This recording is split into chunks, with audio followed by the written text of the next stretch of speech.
Welcome to another episode of Green and Gritty.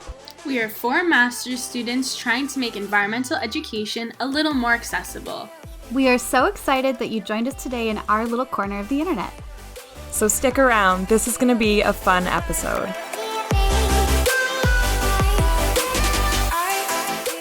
Hey friends, today we're going to be talking about everything greenhouse gases, what they are, who they affect, and how we can solve the issue of climate change by reducing them. We'll also dive into the topic of ecological footprint and the role it plays in climate change measurement and decisions, and that will kind of play into our new recent project that's coming up. And overall, we'll be getting all into the gritty details about one of the biggest culprits of climate change and how this really impacts us. Before we get started, I think it's super important to mention something that is kind of a hot topic, but kind of also not a hot topic in the news right now. The commodification of water. Water is now able to be traded as an economic good on the stock market. What are our thoughts on this? A lot. So many. Like me personally, I think this is ridiculous. I think this is insanity that we're treating a basic human right as similar to like a freaking pair of pants. Like this is I just don't understand. Yeah, it's really my fear that I had mentioned a couple episodes like really come true. Yeah. So I don't know how to feel about it. I feel like best way to say it, when I first read the article, the first article I saw about it was that I was just in pure shock and disbelief that it had happened, especially when there seems to be so much going on, and it's like, why is this the priority for currently when we're in the pandemic? Because we're distracted by the virus. Honestly, that's actually a great point. So I don't know, but then I think about it too, and when I reread it, because they talk about how it will help, apparently it will help just make sure there's a supply for regions that go into drought. But then I'm fearful for the have and the have not populations of those regions. I lost my thought. But like, if that's what it's actually going for, then it's good that we can treat it as a commodity, because this whole point of like learning how to communicate our nature into a number form for like economists to understand, and like people who don't necessarily see the value in like our ecosystems. If this is a way to get them to see the value, then it's good. If it's a way for them to just completely profit off of it, then fuck you. But if it's really to help regions, then let's see how it goes, but in a very cautious way. It's hard though, because that's a super dangerous game that they're playing, putting a price on waters, because it's already such a scarce resource and such a very, very necessary thing. Like, water's life. You need water for everything. You can't live without water. Yeah. And now that it's dangerous in the sense that it's going to be controlled by the wealthiest people. Yeah. That's my biggest issue, because one of the articles that Taylor S sent us was about like future water contracts, which is essentially saying that like we're going to sign a contract now saying like by so and so time we're going to pay a particular price for water. And I think, wasn't the California one like $1.1 billion? Something like that, yeah. Okay. Yeah. You have a place that can afford to pay that price for water. My first thing is like, okay, well, how are they going to get the water? Who is it coming from, I guess? Is it being taken from another place who might experience scarcity later? Mm-hmm. But then when you look at the actual geological effects of water scarcity or changes in water patterns, a lot of the times it's in the most impoverished communities globally. Can they afford to pay these water contracts, these future water contracts? Is that fair? Like, and that's another thing. I'm getting scared. Yeah, like those who are already in water-stressed regions and those who already can't afford or don't have access to clean and safe, even drinking water, are just, they're going to be wiped out. And this is what me and Taylor were talking about before. Like, it's gonna hurt the disadvantaged more than the advantaged, if that makes sense. It does. It's definitely something that we'll need to keep our eye on. Also, not let this go, and like we can't get distracted. I think you made such a good point, is like it's not really as like widespread news because we're all distracted by the pandemic and stuff, which also freaks me out. What other things will we find out in 10 years went on during the pandemic that we had we didn't know because we were busy worried God, about. I can't handle more news like this. No. My fragility, I can't. I feel that. But I think this is a really good discussion to get into. I think our next episode, or one of our next ones, is going to be super central to water issues and just general water woes. So I think look out for that one. Right now we really, really, really want to get into fossil fuels and carbon dioxide emissions and all those fun things. A pre-existing issue that we're dealing with before we tackle the new one. what my belief is the underlying cause of every environmental issue. That's true. It's a huge industry.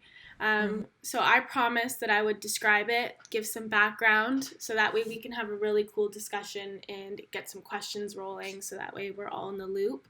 So David Suzuki Foundation was my great friend while writing this, provided some good background info that was super accessible to understand. So the best way to describe it, GHGs, known as greenhouse gases, refer to the gases in our atmosphere that sustain life on Earth by trapping the sun's heat. So they're described as similar to a greenhouse because these gases work in the same way, where the glass of a greenhouse works to trap the heat inside. So that's kind of what's happening with our atmosphere. More importantly, these gases allow the sun's rays to pass through and warm the Earth, but prevent the warmth from escaping our atmosphere into space.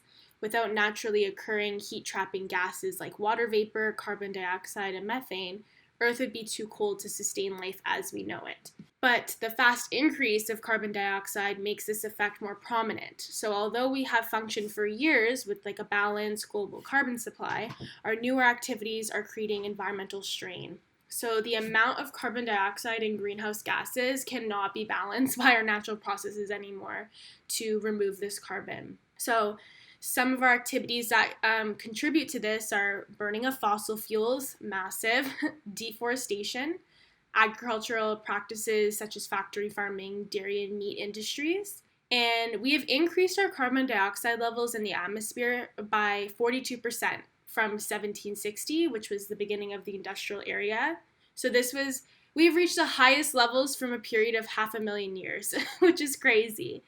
There are 6 greenhouse gases described by the Kyoto Protocol. So I mentioned a little bit of these, but carbon dioxide, methane, nitrous oxide, hydrofluorocarbons, purofluorocarbons, and sulfur hexafluoride. So if you ever see these, they're all referring to a greenhouse gas. And over half of these are increased by human activity. And of all the culprits, carbon dioxide is by far the largest contributor to climate change, which is a big problem. So methane is the second biggest contributor. So if you hear that one, it's also a big issue. It is naturally produced when vegetation is burned, digested, or rotted without the presence of oxygen. So this includes the activities like what I was mentioning before, cattle farming, waste dumps, oil and gas, rice farming, all release very high levels of methane. And fracking is a huge contributor to methane pollution. There's lots of leaks and issues that arise with pipelines, just as an example, that are a huge contributor to this. And nitrous oxide, due to chemical fertilizers and fossil fuels, has a global warming potential 310 times that of carbon dioxide, which is worrisome. And because of all this, we're seeing extremely negative effects, which we know of. Warmer, more unpredictable weather, extreme weather events, disasters, all which have huge impacts on local communities, the economy, our ecosystems, which we will discuss further. And there are a few solutions to mitigating these impacts. Carbon pricing is a solution that I know Taylor will discuss, which will allow for mitigation, as I said. And we can also go into ecological footprint, which I won't give away too much, but that's just kind of like the prelude. So that's our intro. That's the basic info on it. Hopefully that helped going forward. So that's me. Thank you, Danielle. I always think it's so much fun whenever you describe a concept, because even though I know like the basics of carbon to even just to be talking about this episode, I love hearing how you're going to break it down more. I don't know why, but every episode I'm like, I can't wait until you talk. Honestly, that's so nice. I love that. It's Thank true. You. And like Taylor and Kendra, I don't think I don't love it when you guys talk too. I do. I do. Like, but just something about the way like Danielle just explains stuff. I'm like, I can understand this perfectly. It's like a very soft, like first grade teacher voice I just feel explaining very it calm. nicely to you. Yeah. It's like it's an overwhelming topic, but it's gonna be okay. And then, Exactly. Is it though? Is it? She's holding our hand while she's giving us the information. I love it. Yeah. I'm comforting. giving like you rubbing our life- hair. Yeah, exactly. I'm giving you life-threatening information while holding your hand. That's exactly like what Yeah. you're saying. it's what I That's need. great. That's the new description of our podcast. Anyway, I love it. Thanks, guys. I love that. Of course. But- Safe climate space. Okay, but before we get into carbon pricing, Taylor, I just want to talk a little bit about how intertwined carbon is within our societies. So with all the talk, and let's be honest, the controversy, I think it's important to highlight which industries are the biggest polluters.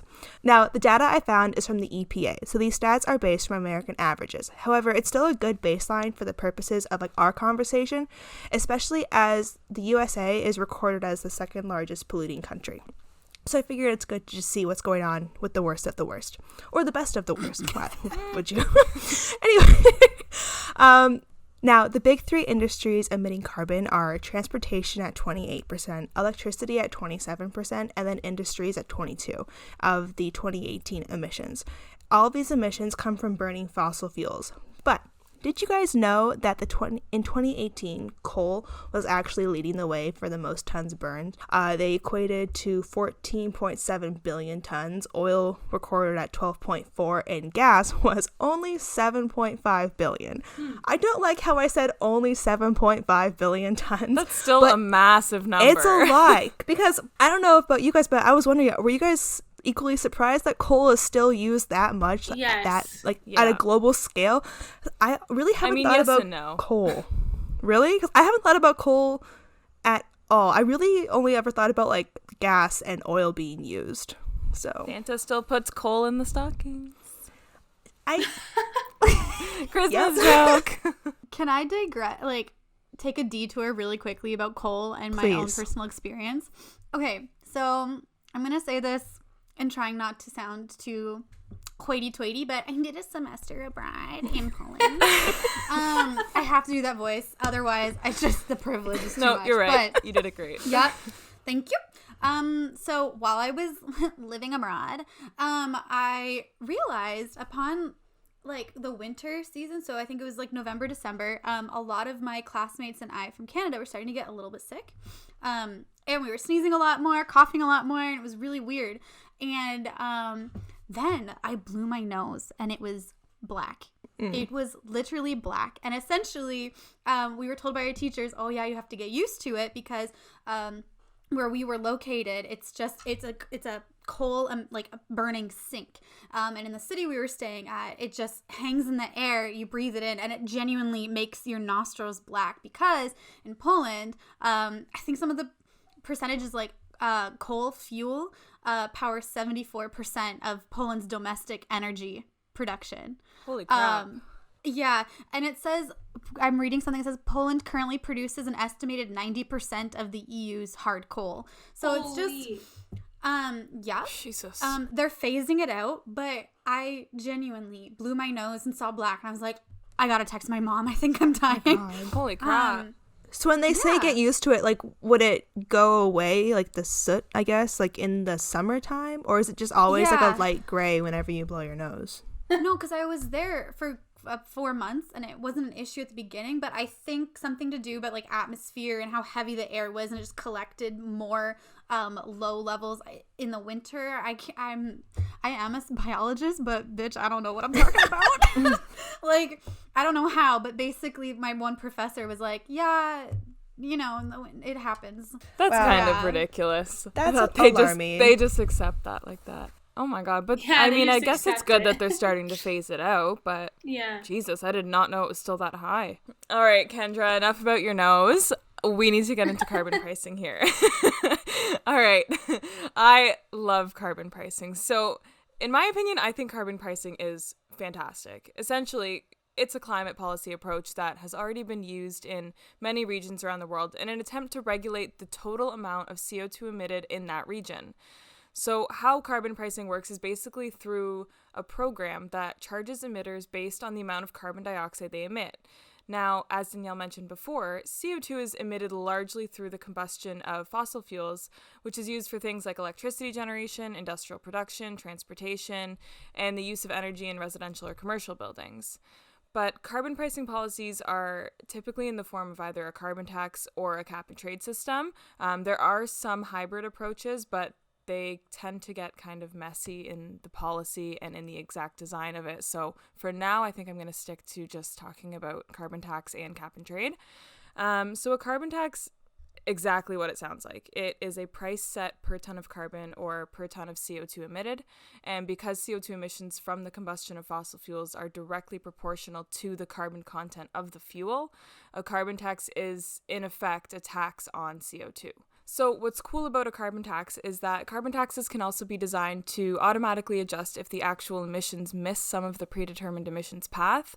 And carbon taxes are also good because they provide price certainty. So people who are subject to paying the tax know almost exactly how much they're going to have to pay per ton that they emit. But on the downside, simply setting this tax rate doesn't necessarily guarantee an exact level of emissions reductions. Now, the other major pricing mechanism we have is cap and trade, which is, in my opinion, a little bit more fun than a carbon tax. Carbon tax programs limit the amount of total CO2 that can be emitted by certain facilities, which is the cap part of the program. And the way this program works is the government issues a very limited number of emission allowances or like permits that allow the holder to emit 1 ton of CO2.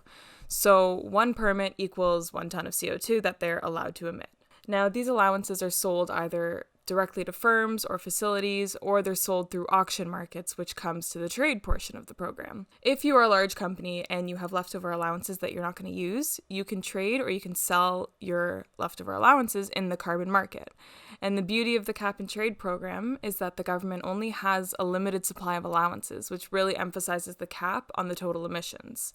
What I also love about cap and trade is what I just said about how allowances can be traded, and the sales and purchases of these allowances kind of create a market price for allowances. So this essentially creates the price of 1 ton of carbon emissions. So this program really effectively puts a price on carbon. However, it is hard to say which pricing scheme is better overall because I think it's entirely situational, and it really depends on factors like how much of an emissions reduction do you want, and how quickly do you need to achieve this, and how much is willing to be spent.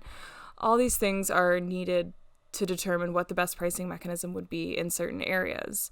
Although, since we're gritty, we're going to get into which one is the best. Just in terms of design, in terms of efficacy, we're going to get into it. No cap. Which one's the best? No cap. So carbon taxes and cap and trade programs have a lot of similar benefits, mainly that they both work to reduce emissions by encouraging the lowest cost emissions reduction. Also, both policies encourage the development of new low-carbon technologies, which I am 100% here for. And both policies generate government revenue, which would likely be used to reinvest back into green technology and green programs. But here are some of the distinct advantages and disadvantages of each.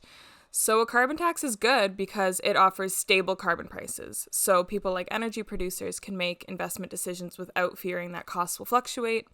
Also, a carbon tax is good because if emissions reductions are cheaper than expected, then a tax can provide what's called a continuing price signal, which is basically just a signal to emitters to tell them that they have to decide between adjusting their habits to lower their emissions more or to pay big bucks to keep emitting.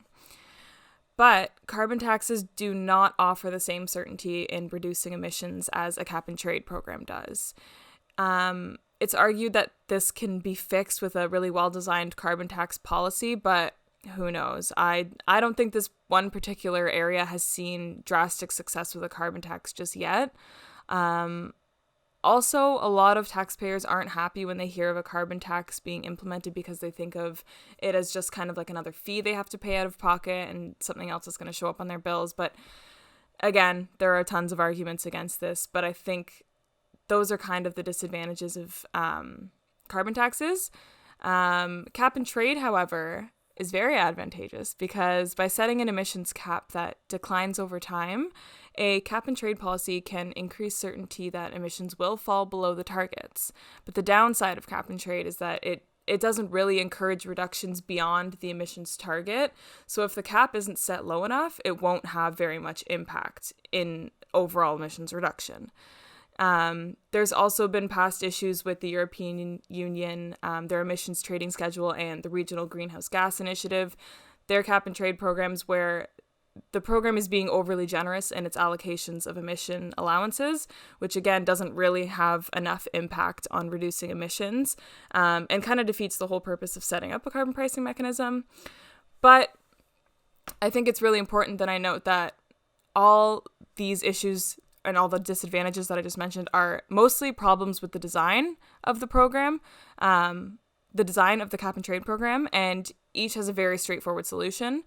Emissions caps can be set more stringently, price floors and ceilings can be in place to avoid volatility, and emissions allowances can be auctioned instead of given away. That way it kind of generates more revenue, puts it back in the pocket of the government to go, by law, most of the time is required, the revenue goes into more green initiatives. One really good example of a successful cap and trade program is California. So California had set a goal of reducing greenhouse gas emissions to 1990 levels by 2020, but with the help of a cap and trade program, they met that goal 4 years early in 2016.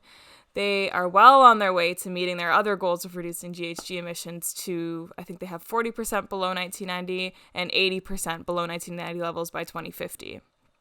So it's possible. Yeah, and like they're doing it pretty good. Like they met the first goal, which is very significant. Like Canada is nowhere near meeting that. The US as a whole is nowhere meeting that. But California has done it 4 years before the target, which is fantastic. Another cool fact about California's program is that all the revenues that the state receives from the program are deposited right back into the state's greenhouse gas reduction fund. And then this is appropriated to the state agencies to implement programs that further reduce greenhouse gas emissions. California also reports that 35% of their revenues are required by law to be directed to environmentally disadvantaged and low-income communities, which is really nice. And since it commenced, the program has generated $5 billion of total revenue. So if any like state leaders or provincial leaders are listening, think of that number you could have in your pocket by doing very little. I mean, not in your pocket, but like towards environmental. And like you don't really have to do anything. You just have to set the program up. It's easy. I'll do it for you. Like I will do it for you. I promise. She has a one-time commission fee. That's right. She's gonna start a new business. She's a consultant. Oh my god. I don't need another cap and trade consultant. I would hire you. Thank you. I would hire me too. Mm-hmm. Now, believe it or not, Ontario was actually a part of this cap and trade program with California and Quebec in the Western Climate Initiative until Mr. Doug Ford pulled the plug on it. Along with 400 other green initiatives in the province when he became premier. That's a whole big topic, but that hurts. It does. Ontario's cap and trade was only really in place for about a year, though, but it saw some pretty good results in that short amount of time. Honestly, though, I think we could spend a whole episode talking about Ontario's environmental plan and everything that Doug Ford has done or hasn't done. But for now, I think it may be best if we leave it at that. As usual, we'll link some articles related to this in the episode's promo post on Instagram and on our website, so you can look out for that. Back on track. I don't know if I should admit this, but I will because I think it's funny that, do you remember those anti-cap and trade stickers? They were about like 4 by 6 inches. Oh my god, the blue and they were ones. just like, they were dark blue. They were had like a non-specific graph, like an upward arrow. Yeah. And they're like, you'll be paying $1 million in 2050. Yeah. No data. No, but those stickers were so misleading, and I would see it, and I would just be They pissed me off. I was so mad. I would just angrily pump up my gas, and I was like, the fuck is this? Like, if you're gonna take a stand, at least educate your supporters and like the proper, and not just like easy propaganda to make people angry and be like, that's what it felt like to me too. It felt like honestly propaganda. What we should do is once we get our cap and trade policies back in effect, because here's hoping that it happens. I say that the first thing that we tax or trade is the emissions that those stickers cost. Oh my God. Permanent and then plastic driving is out there. around to go stick them up. Anyways, but so as we know, I'm a curious creature, and that's where I really base a lot of my thoughts. I have a thought in it. I wouldn't say that, although I also probably would if I was comparing myself between cat and a dog, because I do have a cat personality, but I can also have a dog person. You know what I am? I think I'm like an outdoor cat. An outdoor cat, that's a good word. I love that. I think that's me, because I don't have that much energy like a dog, but I could if I wanted to. She's a curious outdoor cat. Yeah. Okay. So anyways, really. I'm a curious outdoor cat who wants to talk about reduction solutions, and even like the programs that you mentioned, Taylor, but how can we completely change the game of how we power anything we build now? Specifically, like, we have a big dependency on fossil fuels within our society. And my question is, like, are we too high up on this cliff of reliancy towards fossil fuels and carbon? Or are we able to see California and what they're doing and apply it on a wide scale to just fully adopt the renewables? So before we answer, because that was a lot of curiosity thrown at you, I kind of want to like throw some like fun things that I found. So according to a 2018 report done by Wood Mackenzie, which is a energy research and consultancy group, fossil fuels will still be around even if the energy transition accelerates. So the report states that fossil fuels would still make up for 77% of global energy demand. They also say that renewable energy growth would accelerate, growing an annual average of about 11% between 2015 and 2035, with coal surprisingly, taking the brunt of it all. However, it still wouldn't be enough change in time that there needs to be serious change momentum from the climate leadership to fully go into like renewables. So I'm curious like what your thoughts are for this transition period that we're entering, especially as we see like goals being met, goals not being met, promises being made by governments on all levels. I have a question for your question, because Perfect. I'm not as well versed in this stuff, but both Taylors know a lot more than I do, so I'm gonna need your brains. But so this transition that we're making, you know, countries like in North America, Western Europe and whatnot, well, Europe, are starting to do the transition to renewable energies and stuff, but the transition started with like the industrial era, like Danielle talked about, and it was a reliance on fossil fuels first and then the transition to renewables. So I'm wondering, is it actually possible for us to like skip that stage? Like, can countries who are looking to develop further or invest in renewables, can they make the transition to renewable energy without first investing in fossil fuels? So like, I guess my first the question off of that would be like, is it a privilege to invest in renewable sources of energy? Is it expensive? Like, do you have to establish yourself first and then make that transition? Like, financially, is it possible to just like carbon emissions? We don't know her. Skip it and move on. I mean, I think yes and no. To your point about the privilege, I think it's not so much. I don't want to say it's not so much privilege, but I want to say that the Western model is kind of doing it very logically, in the sense that, you know, removing fossil fuel subsidies should be the very first step. Just, you know, taking away all the funding there. That way you can, you know, cut your ties with fossil fuels, and then looking at clean energy investment to kind of best use the technology that's available. I think that in that sense, that is where the Western model is doing it right. I think it'd be cool to discuss, like, even the idea of density. Like, you know what I mean? Like, you're saying in rural areas, right? So that's lower density. And I think that's, like, a really cool comparison that I think also needs to be explored. I know that's a lot deeper, but that's just my thought. Like density of population? Yeah, and even of spaces, right? Like, even just understanding, like, how...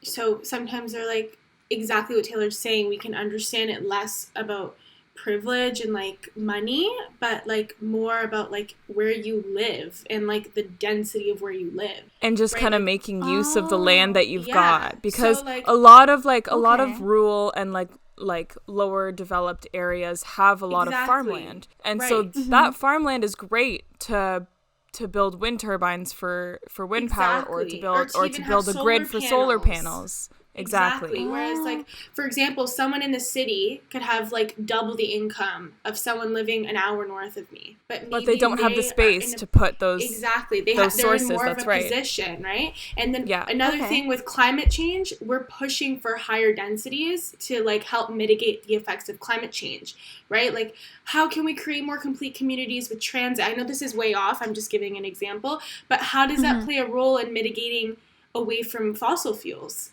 Right? Like, then who's going to live in a space that has that if we're creating all dense areas all over Canada? Like, is it just going to be up north? Like, you know, it's sometimes, like, I totally see the point about privilege and money, but sometimes I wonder if it goes deeper than that, if it's also the density of your community or your city. No, I think you absolutely have a point there. I was going to say, Taylor, as you actually were trying to teach me this earlier today, but you were also talking about that the cost of investing in renewables is cheaper, so it wouldn't be a financial thing.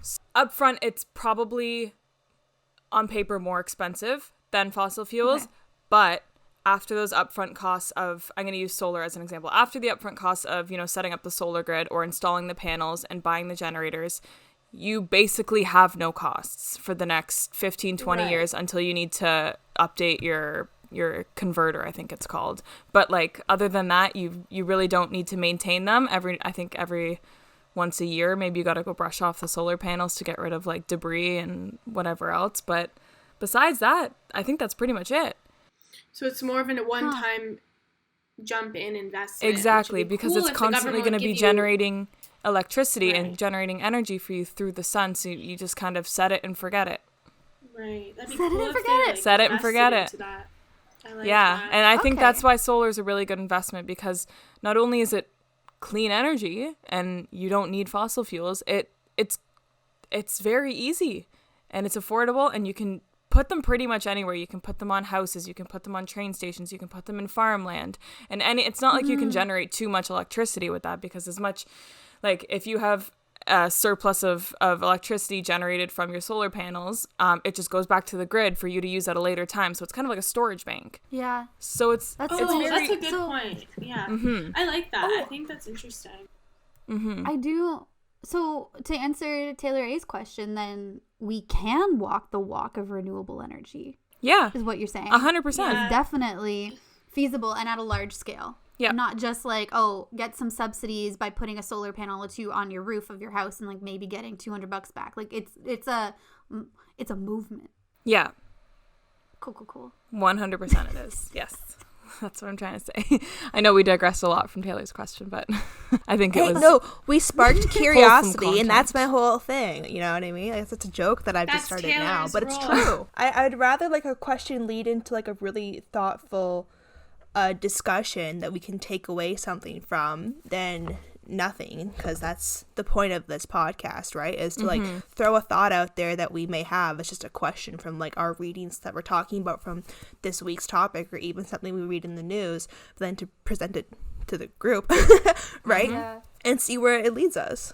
I appreciate your input so much, because I feel like such a bad environmentalist, because like I don't really know much about renewable energies. Like I don't really know how a solar I had to watch a video last night. How does a solar panel work? Up until like I want to say up until like September, I didn't know anything about renewable energy. Up until my supervisor was like, "Hey, get familiar with this." I was the same as you. I was like, "Solar power 101, what is it?" Yeah. But now that I've done like a million, not even joking, a million readings on it, I think it's awesome. I think it's really cool. I think it is the way forward. It's definitely the future, because it's being used in so many places, like Alberta has like a ton of wind farms. They generate so much wind energy. I'm probably wrong in this number, but I think they said in one article that 30% of Alberta's total energy generation comes from wind power. So we're just afraid of change then? Because I remember I saw this graphic granted, I don't know if it's true or not. I saw it in like third year of undergrad, and I thought it was interesting because it said that the whole world could be powered through like 6 solar energy like main locations, and then that's like the main reason why like the oil industry will never let that happen, because there's just so many different like fracking. That's locations. So messed up, though. Like, think about how cost-effective and how environmentally beneficial that would be. Like, that wouldn't even be hard to set up. I know, but then you think about all the different oil jobs that are lost, and then people just aren't ready. There's jobs in renewables. I was just about to say that. If we solve climate change, imagine how much money they're going to lose out of those oxygen respirators that we're going to need 50 years from now. Oh my god. Thank you for your question, Curious Outdoor Cat. That was good. I genuinely learned a lot because I'm not familiar with that side of things. But if it's okay, I like to talk about something that I think is really cool and fun and interesting. Maybe you will too, but ecological footprints. So human behavior calculations aren't a new thing, and I think even in one of our earliest episodes, I think it was Green Misinformation, we talked about the history of the carbon footprint and its implications. But ecological footprint, oh baby, it makes me so happy. I'm grinning. Okay, so what is the ecological footprint? Okay, well, it's basically an accounting method that's used globally, which measures the demand and supply of our nature. So how does it do that, you might ask? Well, first things first, I need to define the term biocapacity. It's going to get a little sciencey, but not really. Don't panic. That's what we're here for. We'll hold your hand if that scares you. So biocapacity is also known as biological capacity, and that refers to an estimate of an ecosystem's ability to produce biological materials, in other words, natural resources. So biocapacity includes cropland, grazing land, forest land, fishing grounds, and built-up land. And these biocapacity assessments essentially measure the capacity of lands and waters to sustain themselves as well as sustain the various components of the ecological footprint. So some people might get confused or compare like biocapacity to footprint calculations. However, it's really important for us to understand that biocapacity plays a key role in calculating ecological footprints.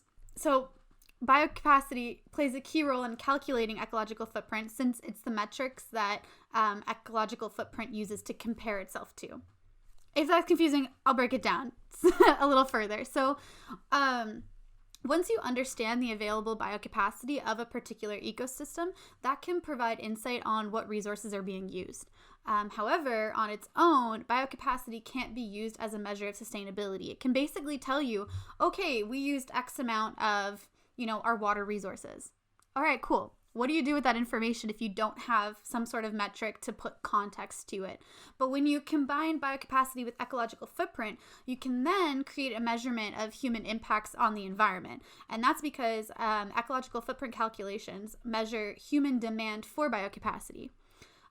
So there are 6 main categories that the ecological footprint collects data from. And there's a lot of overlap with biocapacity, but the key added one is carbon uptake lands. So the 6 components for ecological footprint calculations are fishing grounds, built-up land, cropland, grazing land, forest area, and carbon uptake lands. So basically, ecological footprint calculations are measured against the supply variable, which is available biocapacity of the region specific to the calculation.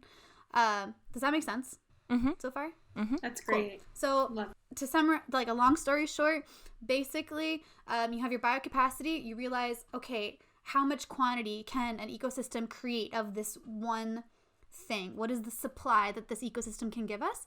And then ecological footprint can also look at that supply variable and then assess our demand for it. And it can see, okay, cool, is our use of the land exceeding the supply? Is our demand exceeding the supply? Or is the supply meeting our demands? All of that fun stuff. So an ecological footprint deficit would mean that a region has an ecological footprint greater than what their biocapacity can sustain. And that's a bad thing. So ecological footprint measurements can be used at various spatial scales.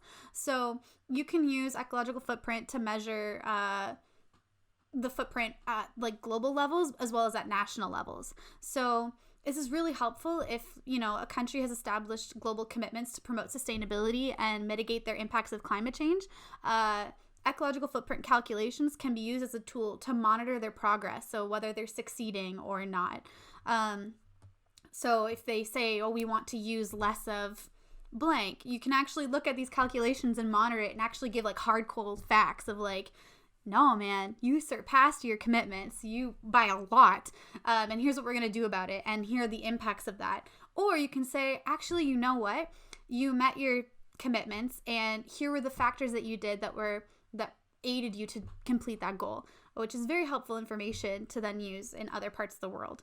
However, this data can spark a lot of reflective questions about national responsibility. For example, like, should a country be able to consume as much as they want, or should they consider global implications of their footprint? So an example that we like to use in my academic field, explaining ecological footprint implications, is like the boreal forest in Canada.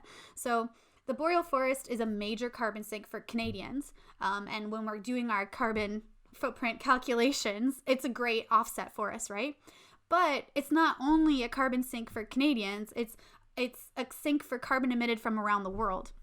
So when Canada is making decisions on forest products, should it only be done from a Canadian perspective about what our timber needs are, what our economic needs are, or should the boreal forest logging decisions be considered from a global point of view? So like, what would its impact be on like a global footprint scale? That's Hot so stuff. interesting. That's a great question. I've never thought of it in that like perspective. Right. Because our resources, this is where, you know, my biases come through, but our resources aren't our resources, right? No. They all serve a greater purpose in the context of how the world uses them, right? Mm-hmm. It comes down to, you know, the Amazon rainforest, when countries are talking about, you know, wanting to do sustained burns or cutting down for their own economic values, you see often like there's global outcry of, you can't cut down the Amazon rainforest, we all need it, it's such a huge carbon sink and an oxygen producer for the world, right? And yet Canada's boreal forest is another strong example of that. But how come Canada doesn't get as much scrutiny? You know, there's some, right, we've had some things at play over there with that one. Yeah. But long story short, like, the ecological footprint is so key because you can use it at these different scales. You can look at it just nationally, you can look at it globally, and I'll get into that a little further. But the data collected from these calculations can also be used in informing policy and planning decisions, as well as monitoring changes. So monitoring a region's ecological footprint can be extremely beneficial, as it can help us measure sustainable development and consumption patterns. When this data is collected, we're able to then understand like what the best course of action is and what we can do to help better protect our lands, right? So this information can also be used to push changes in policy development, and as well as give us a better understanding of what the pressing environmental issues are, right? Because we could have a lot of, you know, policy development aimed for maybe, improving our logging stuff, right? Mm-hmm. And what if we have a lot of people like concerned about what that impact may have on our local environment? But what if that's not the biggest issue that we need to be focusing on? These calculations can kind of help us pinpoint where our environmental stressors are based off of our consumption habits, rather than just what we assume the stressors might be. Did that make sense? Yeah, and that's a really good point too. It really helps like highlight, like you said, the biggest stressors. I think that's good. I think that's a very, very useful point with the ecological footprint. I find it's really helpful, especially for people like us who want to advocate for the environment, because I think one of the hardest things is we can always say like, oh, you know, you shouldn't do this, it's bad. And a lot of decision makers, they want more than just, oh, this is bad. We need your hard they facts. Need the substantive evidence behind it, and that's what ecological footprint can provide for us. Exactly. It gives us that, look at this number. I have a number for you. And that gets me excited. But another super exciting factor is that ecological footprint calculations can be used at the individual level. So apps such as like the Lighter Footprint app strive to help individuals develop better habits for themselves and for the planet. Oh, also not sponsors. I was just going to say that. This is not an ad. If you want to sponsor us, though. If you want to work with us, by all means. It's not. It's just, this is some fun stuff that you can do if you're interested in documenting your own footprint without using the carbon footprint model from BP. So it's all good things. So Jesus. The Lighter Footprint app assesses your individual ecological footprint by evaluating your day-to-day life. So they can, based off of that, they then offer you specifically tailored goals that for changes that you can make in your life to benefit both you and the planet. So if you're tracking your lifestyle and the app can be like, hey, you might want to start spending your money more locally or buying more local foods. That's a huge way to at least have something that's giving you hinters rather than having you try to figure out what parts of your life you need to change all the time. That's so cool. That would be great, having something like pop up on my phone being like, hey, stop driving so much. Right? Because what if I think driving is my biggest issue and like that's my biggest contributor, and then it's like, no, dude, your lights are on all the time. You're actually terrible. I'm not saying it doesn't look at lights, but it looks at a bunch of other factors of your lifestyle, right? That maybe you wouldn't know to catch because... But then at the community level, the EcoCity footprint tool is a tool that helps communities evaluate the extent to which local consumption habits are draining the planet's resources as well as contributing to climate change. So again, EF, ecological footprint, we're on abbreviation basis, can be used at so many different scales to assess consumption habits and its impacts. So you can look at your community, you can look at your city, you can look at your block, essentially. And this EcoCity footprint tool illuminates how many resources, so like energy and material usage, and how much land and sea area required to produce all of the goods and services consumed within your community over a year. So there's a lot of really cool ways that ecological footprint can be used. I think it's remarkable. I'm excited about it. I try to incorporate into every paper I ever write. But if you're interested in learning more about ecological footprint and its uses, Green and Gritty actually had a really cool opportunity over the past few months. I think it was starting in October. The four of us worked with Dr. Eric Miller at York University to develop educational materials dedicated to informing people about the ecological footprint. So we'll provide links to a lot of that information when it's up and public. Because here's a little teaser for you. That's coming. Just stay tuned, everybody. Stay tuned. So Kendra, actually, another thing people can do if they're interested in finding their own personal footprint is to take the ecological footprint test. It's about 10 questions, and it doesn't take too long unless you question your entire lifestyle while you do the test. Which we frequently do. Which I do.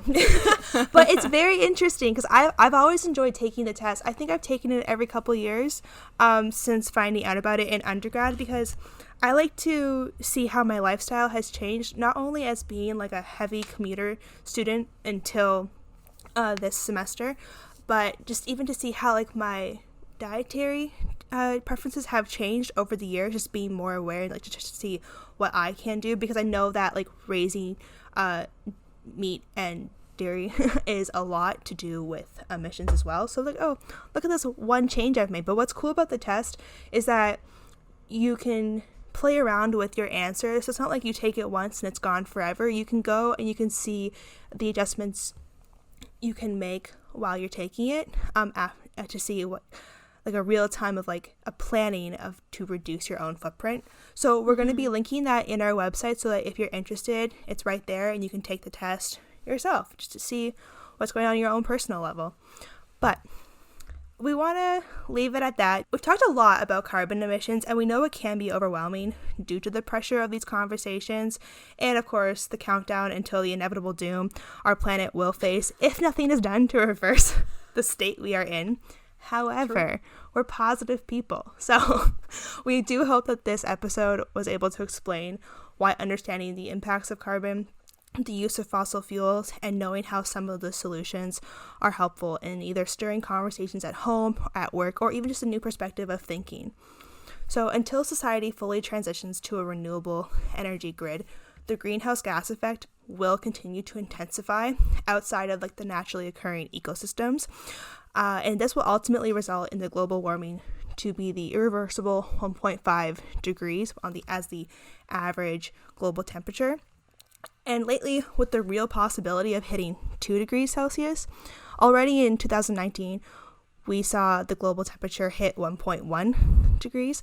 So serious action needs to be taken so that our world does not change so life-threatening that it cannot reverse.